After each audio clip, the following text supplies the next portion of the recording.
In the grand ballroom of Boston's Symphony Hall, beneath chandeliers that cost more than most people earn in a lifetime, something impossible was about to happen. The kind of moment that shatters assumptions and breaks the internet in real time. A man in a janitor's uniform was walking toward a Steinway grand piano worth $200,000. His worn work boots left faint marks on the polished marble floor. His hands, rough and calloused from years of mopping and scrubbing, trembled slightly as he approached the instrument. Around him, Boston's wealthiest elite whispered and laughed. Cell phones were already out, ready to capture what they assumed would be a humiliating spectacle. After all this was Eleanor Pemberton's annual charity gala, where the guest list read like a Forbes directory, and the cheapest plate cost $5,000. Eleanor herself stood near the stage, her diamond necklace catching the light as she smiled that cruel, knowing smile. The smile that said she'd already won. The smile that said this janitor was about to learn his place. "This should be entertaining," someone muttered. "Does he even know how to open the piano?" Another voice laughed. But what none of them knew, what they couldn't possibly have imagined as they raised their champagne flutes and prepared to mock, was that the man in the janitor's uniform was about to do something that would change not just this night, but hundreds of lives forever. His name was Isaiah Bennett, and his fingers were about to create pure magic. But to understand how we got to this moment, we need to rewind. Because every miracle has a story. And Isaiah's story began long before this glittering ballroom in a place where chandeliers were just a dream, and survival was the only goal. 8 hours earlier, that same ballroom had been buzzing with preparation.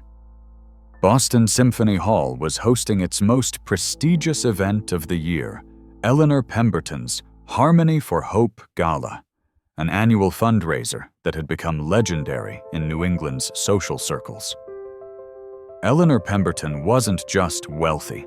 She was old money, the kind that came with a family name carved into buildings, and a social standing that opened doors before she even knocked. For 20 years, she'd hosted this gala, raising millions for various charities, while simultaneously reinforcing the invisible walls between Boston's elite and everyone else. This year's goal was $50 million. The guest list included senators, tech billionaires, old money aristocrats, and celebrities who flew in just to be seen at Eleanor's event. The evening would feature a silent auction of priceless art, a 5-course dinner prepared by a Michelin-starred chef, and the centerpiece, a piano performance by renowned virtuoso David Chen, flown in from Vienna specifically for this night. The grand piano sat center stage, a masterpiece of craftsmanship and engineering. Eleanor had made it explicitly clear to her entire staff, nobody touches that piano. Nobody. Not to clean it, not to move it, not even to look at it too closely. Mr. Chen will be the only person whose hands touch those keys tonight. The implication was clear. The piano was too precious, too expensive, too important for ordinary people. It existed in a world separate from the staff who made events like this possible. The invisible workers who ensured everything ran perfectly while remaining unseen themselves. Among those invisible workers was Isaiah Bennett. At 28 years old, he'd been working as a custodian at Boston Symphony Hall for 3 years. His shift started at 4 in the afternoon and ended at midnight 6 days a week. He cleaned the bathrooms, mopped the floors, emptied the trash, and polished the surfaces that Boston's finest would touch, without ever thinking about who made them shine. He lived alone in a small studio apartment in Dorchester, a neighborhood where gunshots sometimes punctuated the night, and dreams often died young. His apartment had exactly 4 pieces of furniture: a bed, a small table, a single chair, and an old upright piano he'd bought for $300 from a church that was closing down.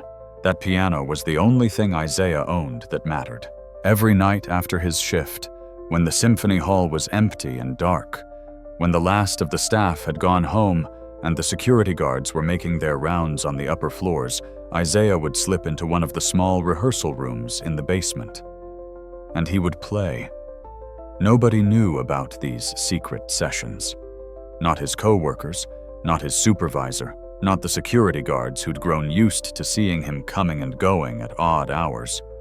For 3 years, he'd been teaching himself the repertoire that the world's greatest pianists performed on the very stages he cleaned. He learned from YouTube videos watched on his cracked phone screen. He practiced on the Symphony Hall's practice piano's instruments that weren't quite good enough for the professionals, but were light years beyond anything Isaiah could have afforded. He studied the sheet music left behind by careless musicians memorizing pieces that most people needed years of formal training to even attempt. Why did he hide this talent? Why didn't he tell anyone, pursue it openly? Try to make something of the gift that consumed his every free moment. The answer to that question lay buried in his past, in a wound so deep that even thinking about it made his chest tighten and his hands shake. But on this particular night, that past was about to collide with his present in a way that would explode into the future. As the gala guests began arriving in their limousines and luxury cars, Isaiah was in the service corridors, pushing his cleaning cart and making sure every surface gleamed. He wore his standard uniform, navy blue work pants, a matching shirt with BSH custodial services embroidered on the pocket, and the steel-toed boots that had long since molded to his feet. He watched through the service doorways as Boston's elite filed in. The men in tuxedos that cost more than Isaiah made in 6 months. The women in gowns that required teams of stylists and designers. The jewelry that caught the light and threw it back in fractured rainbows.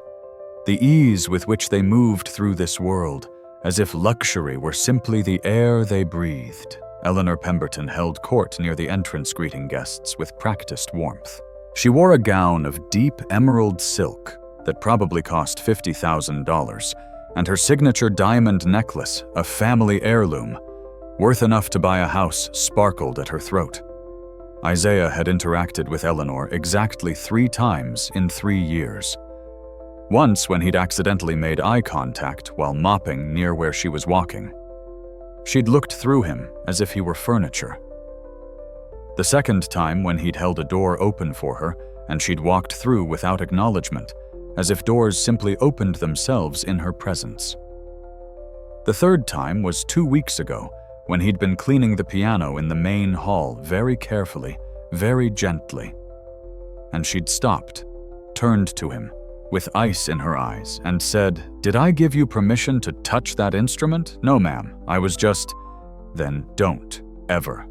Do you understand that piano is worth more than you'll earn in your entire life?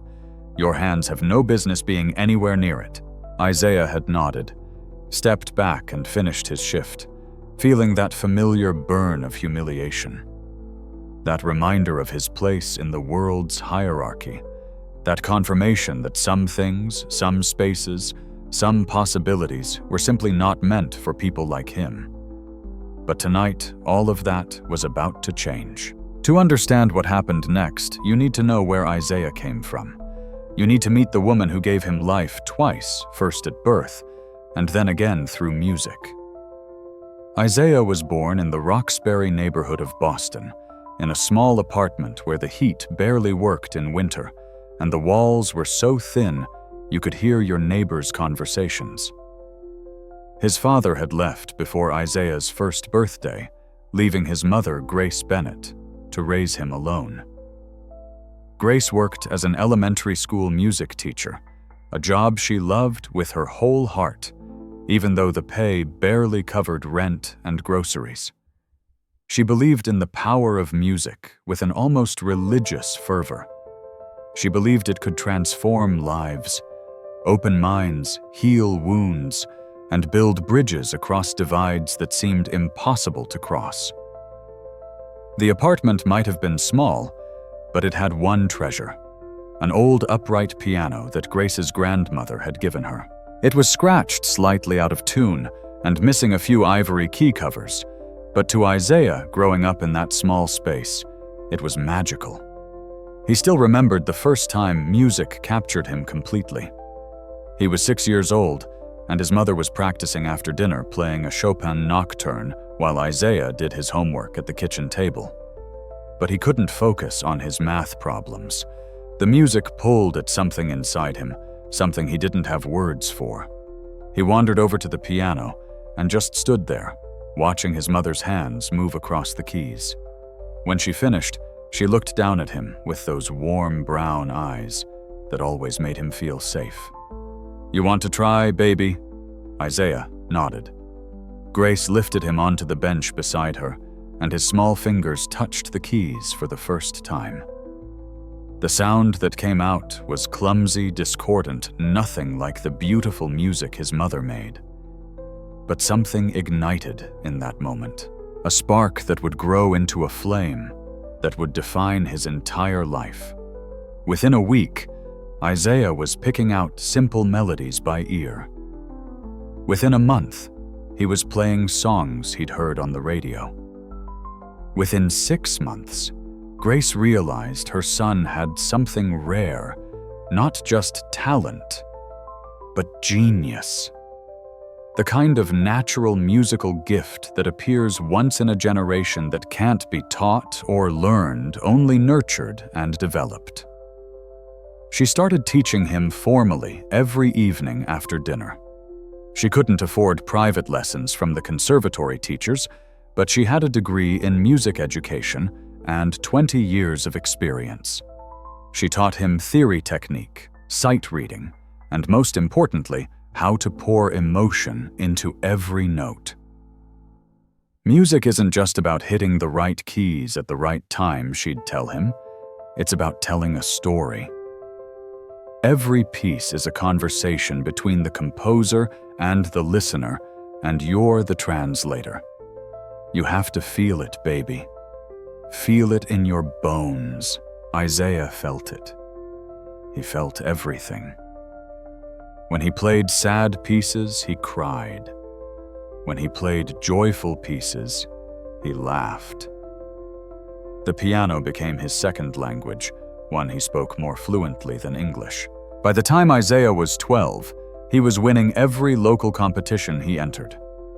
By 14, he was performing at community events, bringing audiences to tears with interpretations of classical pieces that shouldn't have been possible for someone his age. Grace sacrificed everything to nurture his gift. She took on extra tutoring jobs in the evenings. She skipped meals so Isaiah could have seconds.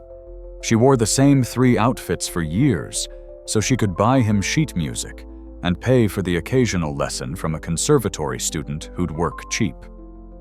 The Southside community rallied around them. The church took up collections to help pay for competition entry fees. Local businesses sponsored Isaiah's travel to regional competitions.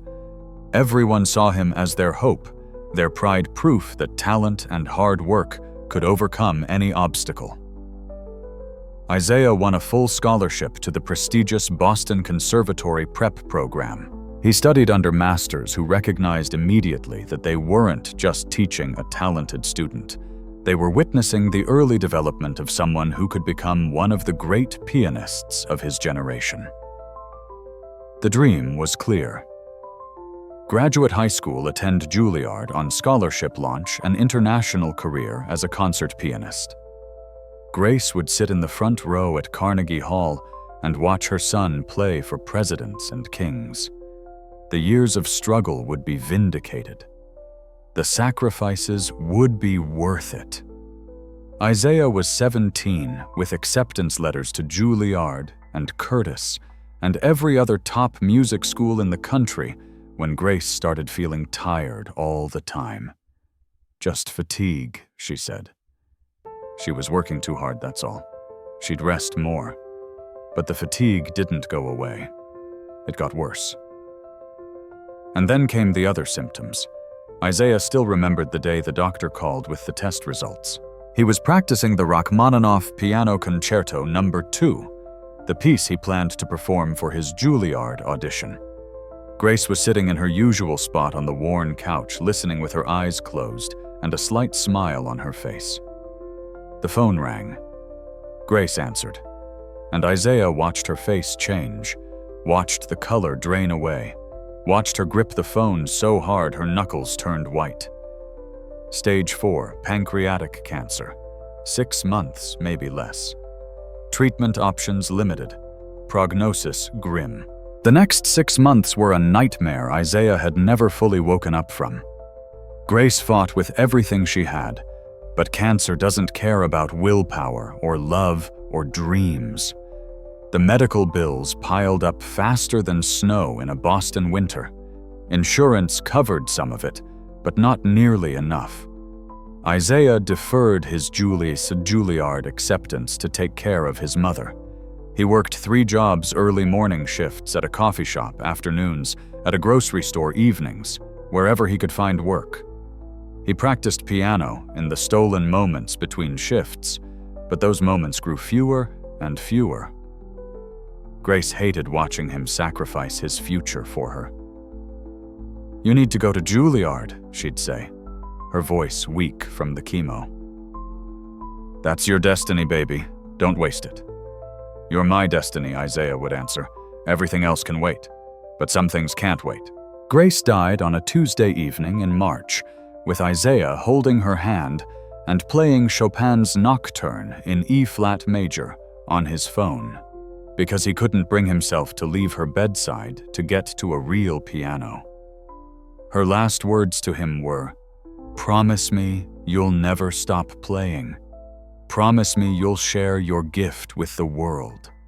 Don't let this break you, Isaiah. The music is bigger than the pain."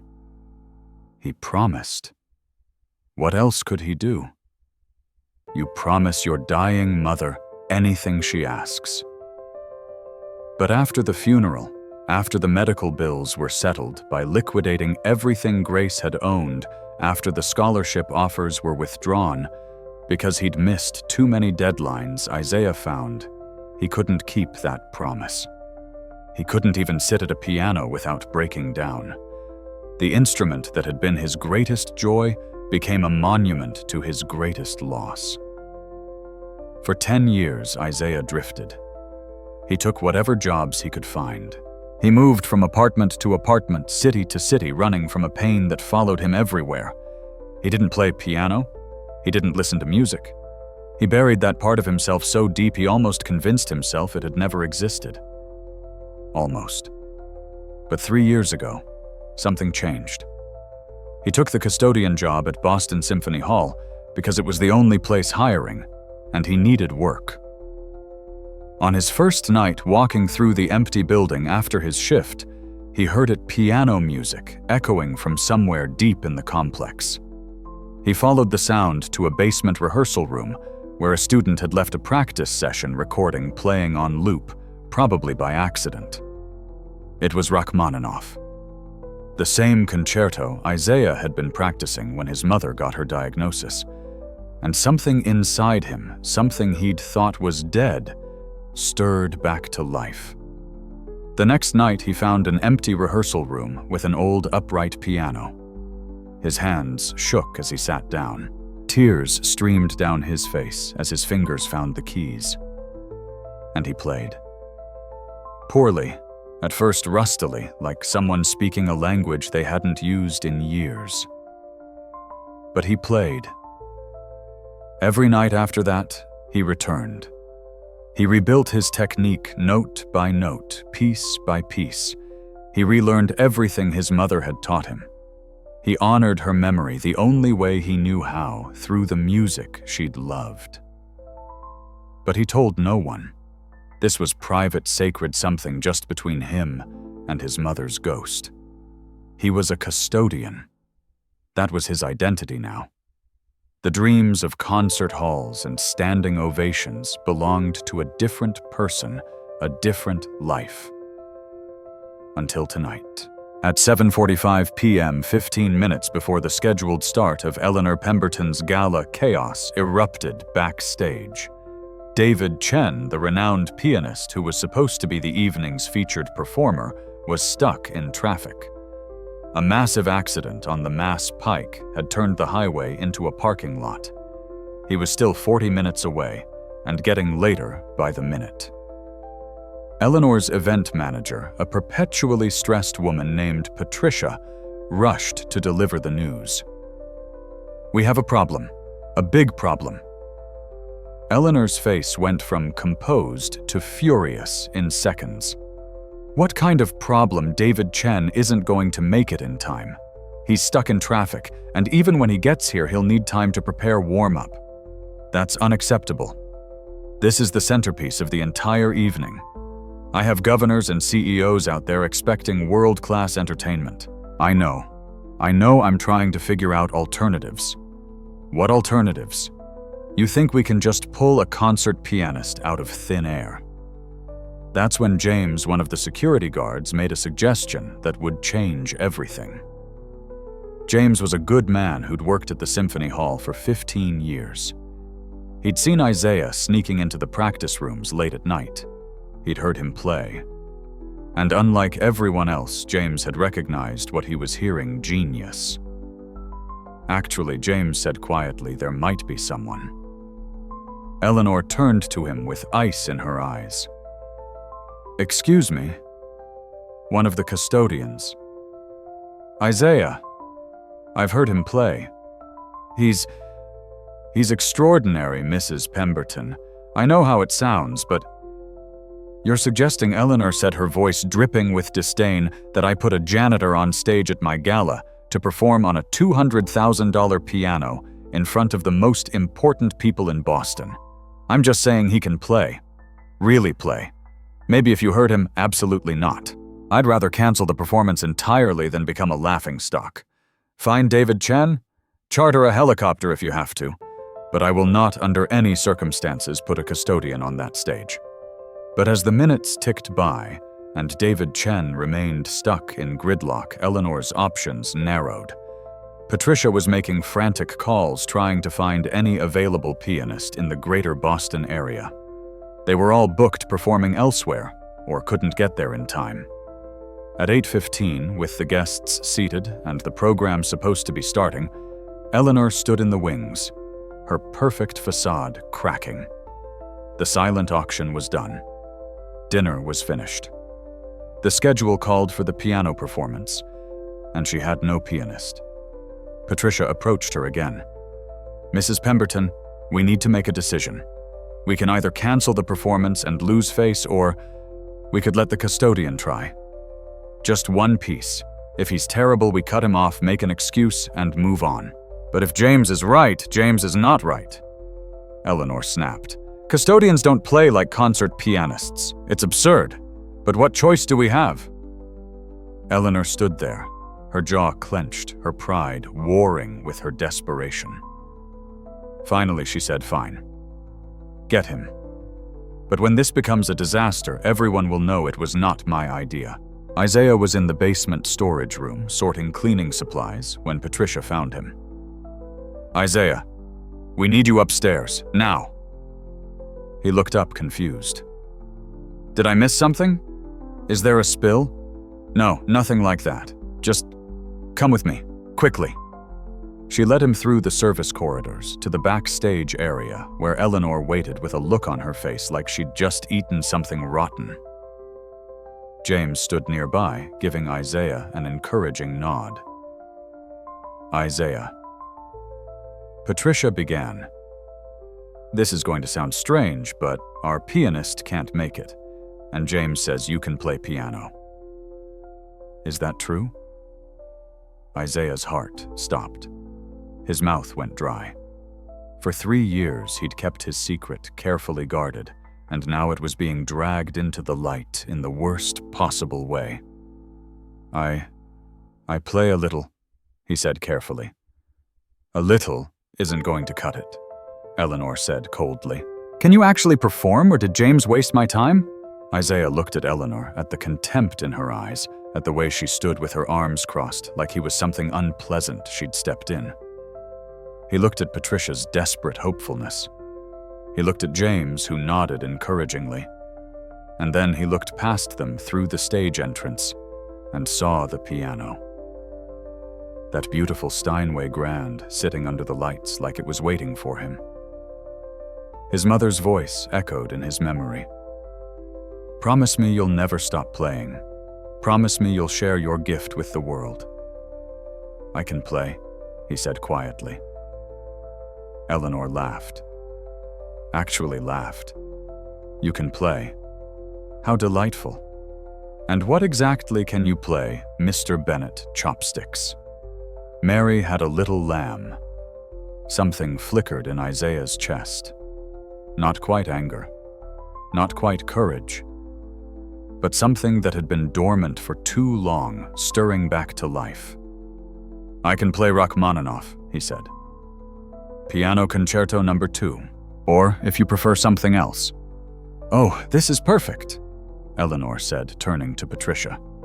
"He thinks he can play Rachmaninoff. This is going to be the most humiliating moment of his life, and it's going to happen in front of 600 people." Mrs. Pemberton James started, "If you could just hear him first, no. Let him embarrass himself. At least it'll be entertaining, and we can say we tried something before canceling. Get him out there." Patricia touched Isaiah's arm gently. "Are you sure about this?" "You don't have to." "I'm sure," Isaiah said. And he was. Because suddenly this wasn't about Eleanor, or the gala, or the 600 wealthy people in the audience. This was about his mother. This was about the promise he'd made. This was about every night he'd spent in those practice rooms playing for an audience of ghosts. He walked toward the stage entrance, his heart pounding so hard he could barely breathe. Patricia stepped out onto the stage first, walking to the microphone, with a practiced smile that didn't quite hide her nervousness. The audience, which had been growing restless, quieted down. "Ladies and gentlemen, we have a slight change in tonight's program. Due to unforeseen circumstances, David Chen has been delayed.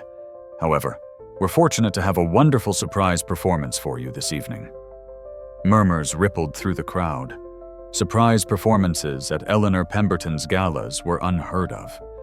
Everything was always meticulously planned. "Please welcome Isaiah Bennett." Isaiah stepped onto the stage, and the murmurs turned to whispers, then to shocked silence. Because Isaiah was still wearing his custodian's uniform. Navy blue work clothes, steel-toed boots. The name patch clearly visible under the stage lights. Someone in the audience actually laughed, then another. The laughter spread like a contagion, not mean-spirited, yet just confused amusement. A janitor on stage at Eleanor Pemberton's gala. What was this, some kind of publicity stunt? Performance art. Eleanor stood in the wings, her face bright red, already composing the explanation she'd give to everyone about how this wasn't her fault. Isaiah walked across the stage. Each step felt like miles. The laughter grew louder. Someone called out, "Did you forget to clean the piano?" Another voice. "Is this a joke?" Cell phones came out, dozens of them, hundreds maybe. Everyone wanted to capture this moment, this bizarre break in the evening's dignity. He reached the piano bench and sat down. His hands were shaking. Not from fear, though there was plenty of that. They were shaking because he hadn't played in front of anyone since his mother's funeral. He hadn't shared his music with the world in 10 years.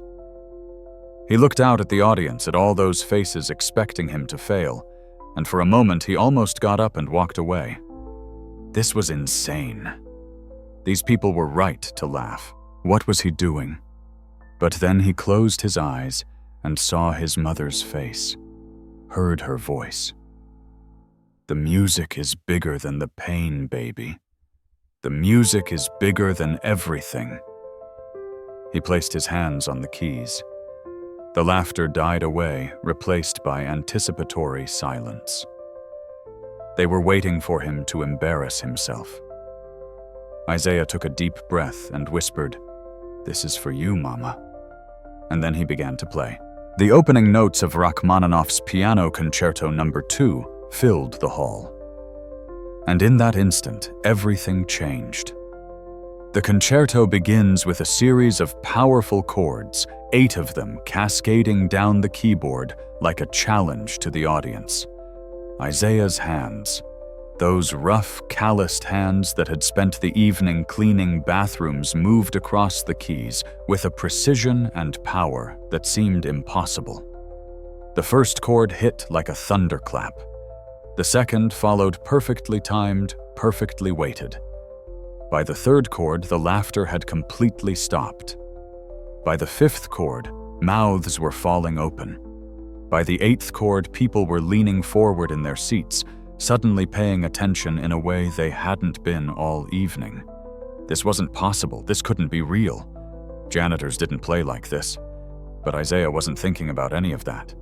The moment his fingers touched the keys, everything else fell away. The audience, the humiliation, the fear, it all disappeared. There was only the music and the memory of his mother, and the 10 years of grief and loss and love pouring out through his hands. The melody began, that gorgeous, sweeping melody that Rachmaninoff is famous for. Isaiah's fingers danced across the keys, each note perfect, each phrase shaped with the kind of musicality that only comes from true genius.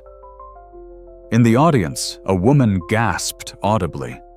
An elderly man, a renowned music critic who'd heard every great pianist of the last 50 years, gripped his wife's hand and whispered, "My God." Eleanor Pemberton stood frozen in the wings. The mocking smile had vanished from her face, replaced by shock, then confusion, then something that looked almost like fear. Because what she was hearing was undeniable. What she was hearing was world-class. What she was hearing destroyed every assumption she'd made about this man based on his uniform and his job title.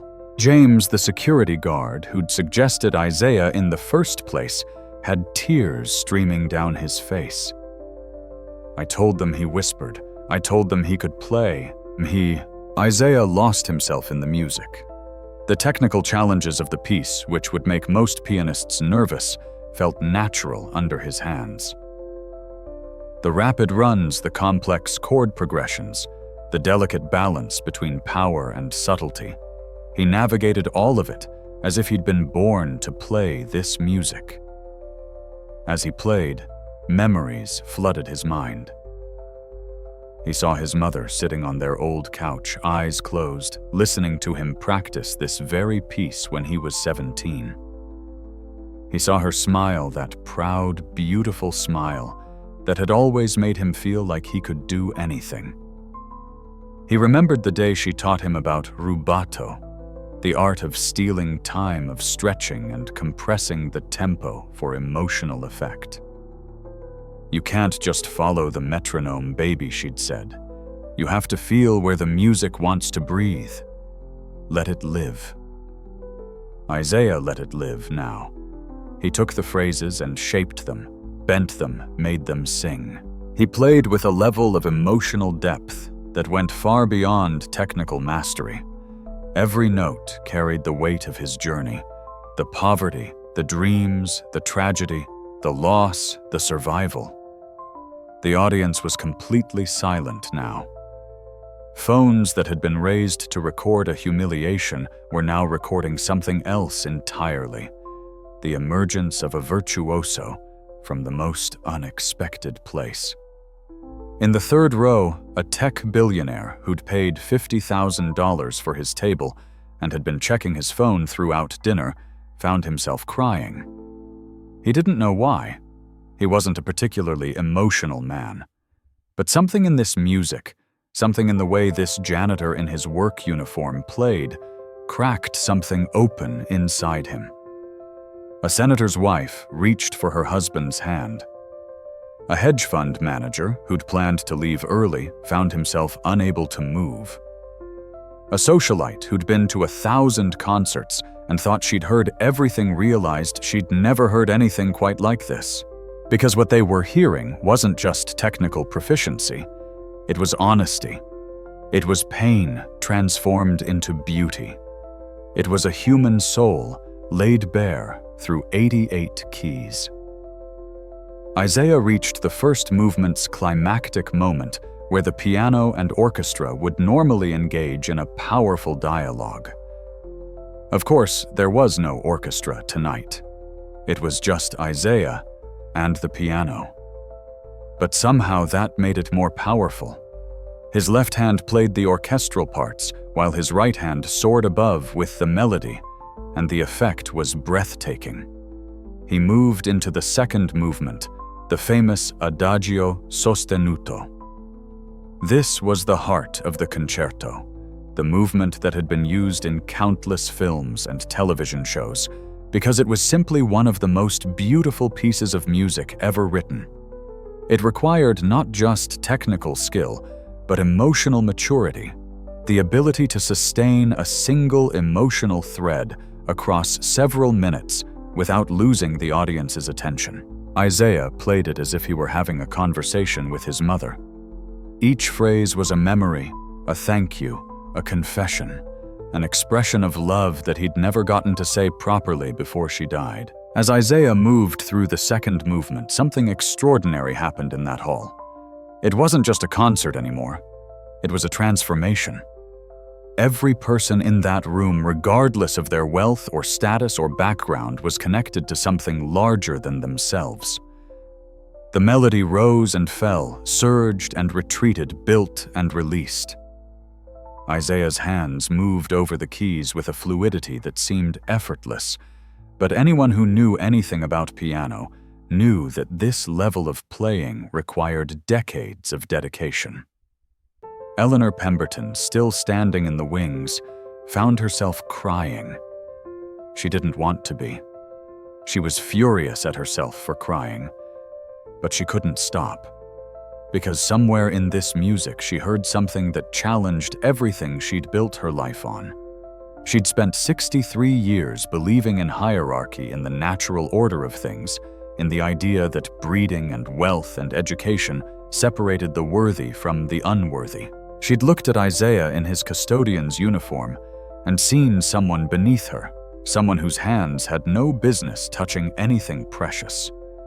But what she was hearing now exposed that belief as a lie. A cruel, destructive lie. Because genius didn't care about circumstances. Talent didn't read resumes.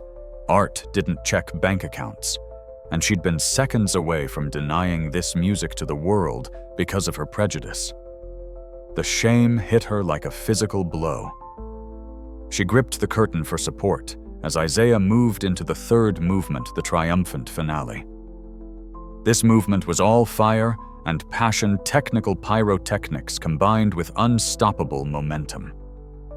Isaiah's fingers flew across the keyboard. The octave runs that made most pianists nervous came out clean and powerful. The crescendos built with perfect control. The rhythmic drive never flagged. He played like someone who had nothing to lose and everything to prove, like someone who'd kept this gift bottled up for 10 years and was finally letting it free. The audience was completely absorbed. In the balcony, a young girl who'd been forced to attend by her parents and had been bored all evening found herself leaning forward, mesmerized. She'd been taking piano lessons for 3 years and hated them. But watching Isaiah, seeing what was possible, something shifted in her. Maybe she'd practice more. Maybe there was something to this music thing after all. In the orchestra pit, the symphony hall's regular musicians, who'd stayed after their rehearsal to see what the fuss was about, sat in stunned silence. They recognized immediately what they were witnessing. This wasn't just good playing. This was the real thing. the level of musicianship that only a handful of people in the world possessed. Isaiah reached the final climactic section where the piano and orchestra engage in a thrilling race to the finish. His left hand hammered out the bass lines while his right hand danced over the high notes, and the sound that emerged was like thunder and lightning captured in music form. He built to the final chords, those massive conclusive chords that brought the concerto to its triumphant close. And as he played them, he thought of his mother, and he thought of every night he'd spent in those basement practice rooms, and he thought of the promise he'd made. "I did it, Mama," he thought. "I shared the gift, just like you asked." The final chord rang out, filling the hall, resonating in the acoustic space that had been designed to carry music to every corner. And then silence. The silence lasted for 5 seconds. 5 seconds that felt like an eternity. Isaiah sat at the piano, his hands still on the keys, his eyes still closed, not ready to face whatever came next. In the audience, 600 people sat frozen, processing what they'd just witnessed. And then it started. A single person stood up, then another, then 10, then 50, then everyone. The entire audience rose to their feet, and the applause began. Not polite charity gala applause, not obligatory appreciation. This was the kind of applause that shakes a building that comes from somewhere deeper than social convention. It was thunderous. It was overwhelming. It went on and on, waves of sound crashing against the stage. People were shouting. Some were crying. The standing ovation lasted for 7 minutes, and every time it seemed ready to die down, someone would start it up again. Isaiah opened his eyes and looked out at the audience. He saw all those faces, the same faces that had been laughing at him 20 minutes ago, now looking at him with awe, with respect, with recognition. He saw tears on cheeks. He saw people embracing strangers next to them. He saw phones held high, capturing this moment that was already going viral on social media. He stood up still in his custodian's uniform and took a bow. The applause got louder. Someone threw flowers onto the stage, though there hadn't been flowers there before. Someone had run to find them, because that's what you do for a performance like this. Eleanor Pemberton walked onto the stage. She moved like someone in a dream or a nightmare, her carefully constructed world crumbling around her. She reached Isaiah, and for a moment they just looked at each other. "I'm sorry," she said, and her voice broke. "I'm so sorry," she said it into the microphone so everyone heard. "Ladies and gentlemen, I need to apologize. To all of you, and especially to Isaiah. I almost denied you this performance. I almost denied him this moment. Because I looked at his uniform instead of seeing him. Because I made assumptions based on his job instead of recognizing his humanity." The applause had quieted everyone listening to this unexpected confession. "I was wrong?" Eleanor continued, tears streaming down her face, her mascara running. "I was cruel, and I was wrong. And I hope that everyone here, everyone watching this online, because I'm sure it's already online, will learn from my mistake. Talent doesn't come with a title. Genius doesn't require a pedigree. And we miss so much beauty in this world when we judge people by their circumstances instead of seeing who they really are." She turned to Isaiah. "Thank you. Thank you for being brave enough to play. Thank you for being generous enough to share your gift despite how I treated you. You've given everyone here something precious tonight." Isaiah didn't know what to say. He nodded, too overwhelmed for words.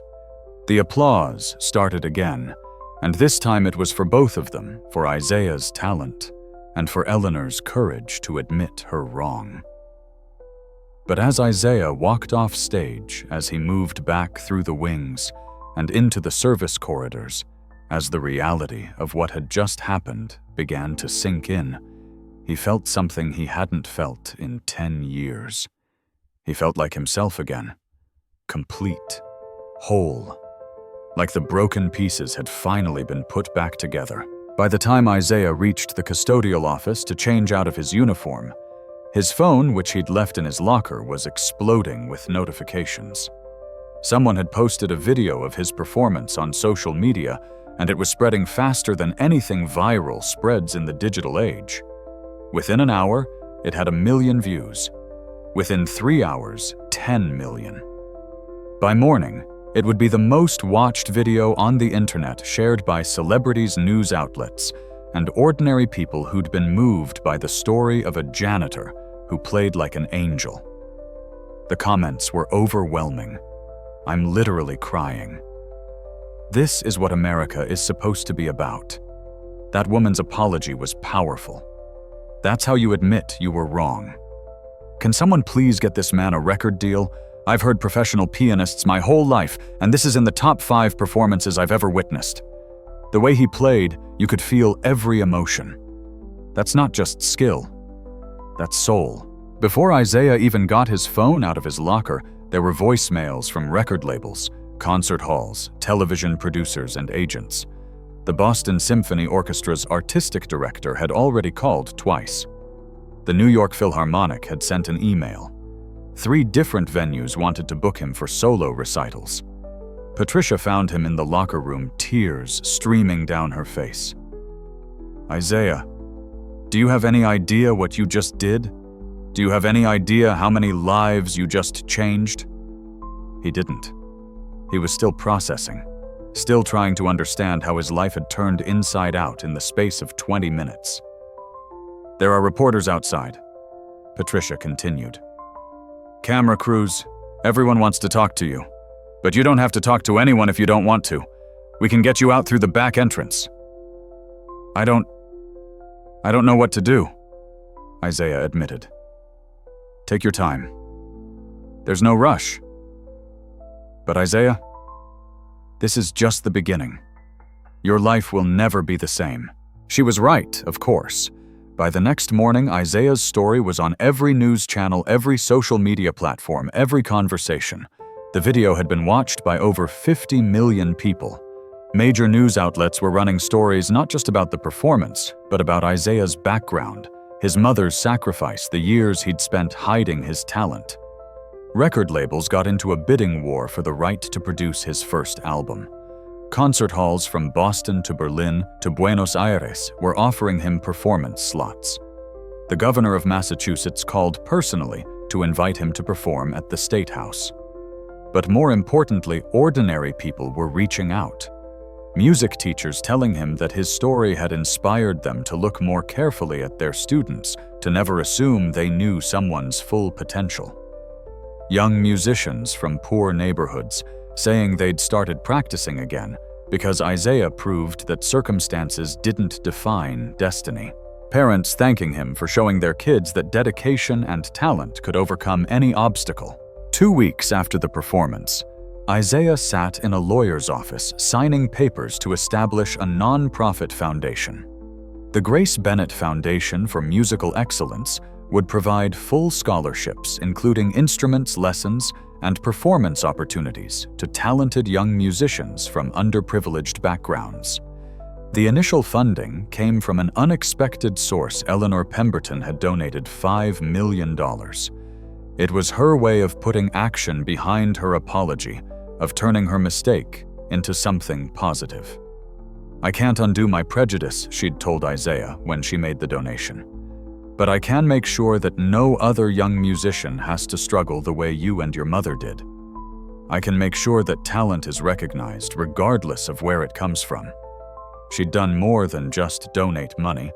She'd resigned from several boards where she felt the culture was too elitist, too focused on pedigree over merit. She'd started speaking publicly about unconscious bias and the ways privilege can blind people to the humanity of others. The media called it a redemption arc. Eleanor called it a wake-up call. The foundation grew quickly. Donations poured in from people inspired by Isaiah's story. Musicians volunteered their time to teach. Concert halls offered free performance space. Within 6 months, the foundation had scholarships for 50 students. Within a year, 200. Isaiah insisted on being personally involved in every aspect of the foundation. He taught master classes, he mentored students, he performed benefit concerts, donating all proceeds to fund more scholarships. He visited schools in poor neighborhoods, bringing pianos and hope. He met a young girl from Dorchester, the same neighborhood where he'd grown up, who had the same natural gift he'd had at her age. Her name was Aaliyah. She was 9 years old, and when she played, Isaiah heard echoes of his younger self. "You're really good," he told her after hearing her play. "My teacher says I could be great," Aaliyah said. "But we can't afford the good school. My mom works 2 jobs already. What if I told you that you don't have to worry about that anymore?" Isaiah said. "What if I told you that you're going to get the training you deserve and you're going to be great, and someday you'll probably be better than me?" Aaliyah's eyes went wide. Really, that's a promise." It was his mother's promise, recycled and renewed, passed down to a new generation. And watching Aaliyah's face light up with hope, Isaiah understood why his mother had sacrificed so much for him. Because talent is everywhere, but opportunity isn't. And when you give someone with talent the opportunity they deserve, you don't just change one life, you change the world. 6 months after that viral performance in Boston, Isaiah walked onto the stage at Carnegie Hall in New York City. He wore a tuxedo, now custom-tailored, though he still felt more comfortable in his old custodian's uniform. Some habits die hard. The hall was sold out, every seat filled. The waiting list for tickets had been thousands of people long. This was Isaiah's official debut as a concert pianist, the launch of a career that should have started 10 years ago, but was beginning now at exactly the right moment. In the audience sat Eleanor Pemberton, who'd made the trip from Boston. Next to her was James, the security guard, who'd first suggested Isaiah play. Patricia was there, and dozens of Isaiah's former co-workers from the Symphony Hall. The first 3 rows were filled with scholarship recipients from the Grace Bennett Foundation, 50 young musicians who were there because Isaiah had transformed his pain into purpose. Aaliyah sat in the front row, wearing her best dress, her eyes shining with excitement. Seeing her there, seeing all those young faces filled with hope and dreams, Isaiah felt his mother's presence more strongly than he had since she died. The program for the evening was ambitious. He'd opened with a Bach prelude and fugue followed by a Chopin ballade. But the piece everyone was waiting for, the piece he'd saved for the end of the first half, was the Rachmaninoff Piano Concerto No. 2. This time, he'd have an orchestra. The New York Philharmonic, one of the finest orchestras in the world, accompanying him. But before he began, Isaiah stepped to the microphone. 6 months ago, he said, his voice carrying through the hall, "I played this piece in a custodian's uniform in front of people who didn't expect anything from me, except failure. Tonight I'm playing it for all of you, and for the person who taught me that music is bigger than pain, bigger than circumstances, bigger than anything that tries to hold us back." He looked directly at the scholarship students. "This is for every kid who's been told they're not good enough, that they don't belong, that their dreams are too big. This is for everyone who's ever been invisible and wants to be seen. This is for my mother, Grace Bennett, who believed in me when no one else did." He turned to the piano. The orchestra raised their instruments. The conductor lifted his baton, and Isaiah began to play. This performance was different from the one in Boston. That had been raw emotion, years of pain finally released. This was mastery. This was a musician who'd found himself again, who'd integrated his technical skill with his emotional depth, who was playing not just for himself anymore, but for everyone who needed to hear that talent and hard work could overcome any obstacle. The orchestra swelled around him, The music filled the hall, and everyone listening understood they were witnessing something special. Not just a great performance, but a moment of transformation, of redemption, of hope made audible. When the final chord rang out, the silence lasted even longer than it had in Boston. And when the applause came, it came like a tidal wave. The audience leapt to their feet. People were crying, laughing, embracing. The orchestra members stood and applauded Isaiah, a rare show of respect from professional musicians. Isaiah stood and bowed. He looked out at the audience, at all those faces, and he saw something his mother had always promised he'd see: recognition. Not of his struggle or his story, but of his art. He was no longer the janitor who could play piano. He was a pianist. Period. One of the great ones. 3 days later, before leaving New York to return to Boston for a performance with his hometown orchestra, Isaiah did something he'd been planning for months. He went back to Boston Symphony Hall, to the building where he'd worked as a custodian, where his life had changed. Patricia had arranged for him to have access to the building after hours. He walked through the familiar corridors, past the bathrooms he'd cleaned and the floors he'd mopped. He made his way to the basement, to the small rehearsal room where he'd spent 3 years rebuilding his technique, playing for an audience of ghosts. The old upright piano was still there, slightly out of tune, covered in the dust of months of disuse. Isaiah sat down at it and played a simple melody, the first song his mother had taught him when he was 6 years old.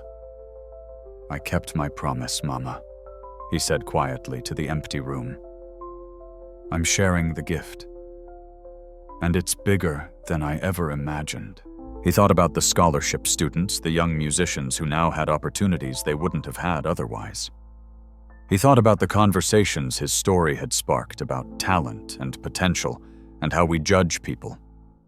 He thought about Eleanor's transformation, about how even people who seem set in their ways can change when confronted with truth. His phone buzzed. Another interview request, another performance opportunity, another organization wanting him to speak at their event. The requests were endless now.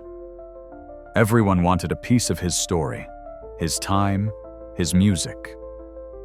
But Isaiah had learned something important over the past 6 months. He'd learned that he got to decide what his success meant. The record deals and concert halls were wonderful, but they weren't the point. The point was the music itself. The point was passing on what his mother had given him.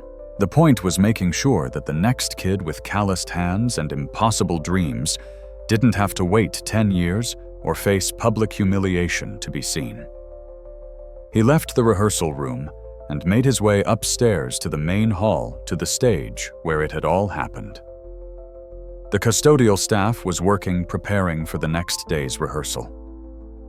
Isaiah recognized several of them: Miguel, who cleaned the upper floors; Janet, who managed the supply closet; Marcus, who worked the night shift.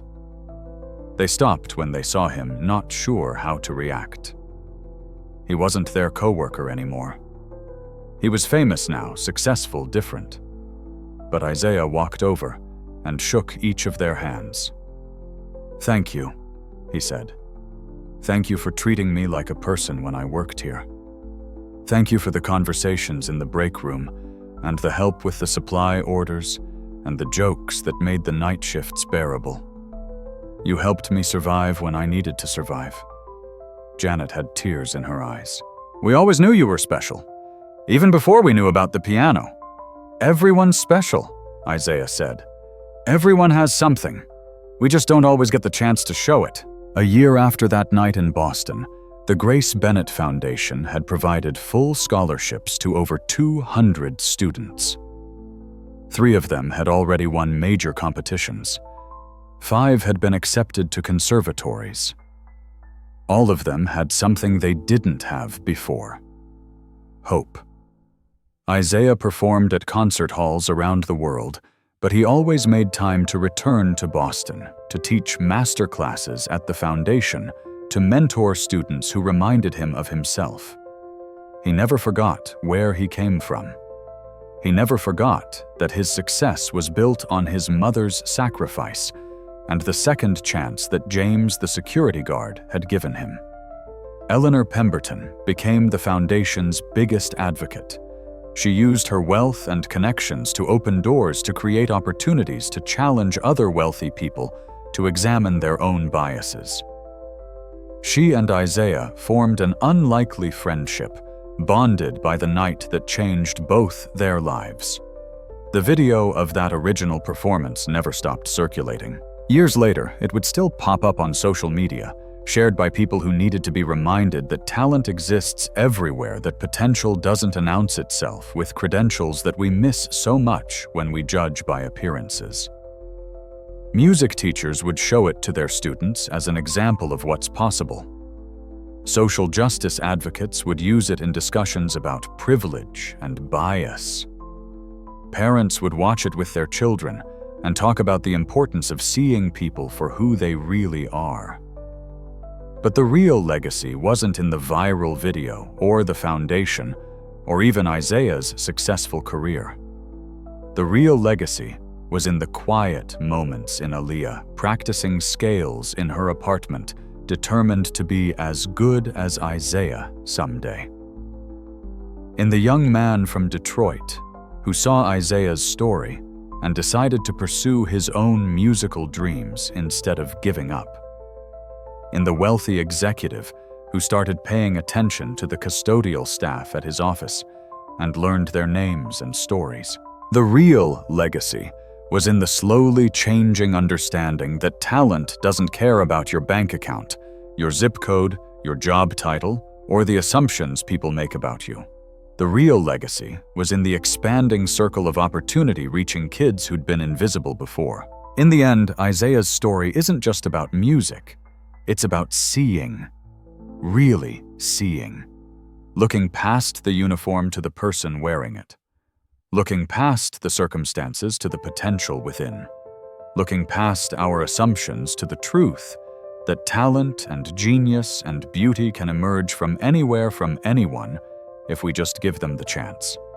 How many other Isaiahs are out there right now working invisible jobs, hiding extraordinary gifts, because the world has told them they don't belong? How many potential virtuosos are we missing because we judge by appearances instead of possibilities? The question isn't whether talent exists in unexpected places. Isaiah proved that it does. The question is whether we're willing to look for it, to nurture it, to give it room to grow. Every person you pass on the street, every worker you interact with, every stranger you dismiss without a thought, they might be carrying something extraordinary inside them. Something the world needs. Something beautiful that's just waiting for a chance to be shared. Isaiah made a promise to his mother to never stop playing. But in keeping that promise, he issued a challenge to all of us: never stop listening. Never stop looking. Never stop believing that miracles can come from the most unexpected places. Because sometimes the person in the custodian's uniform, the person everyone laughs at, the person no one expects anything from, sometimes that person can create pure magic with just their hands and a piano and the courage to be seen. And when they do, they don't just change their own life. They change everyone who witnesses it. They crack open something in our hearts that maybe we didn't even know was closed. So pay attention. Look closer. Listen harder. The next miracle might be standing right in front of you, waiting for someone to notice, just like Isaiah waited, just like his mother hoped, just like the music that lives inside us, all waiting for its chance to be heard.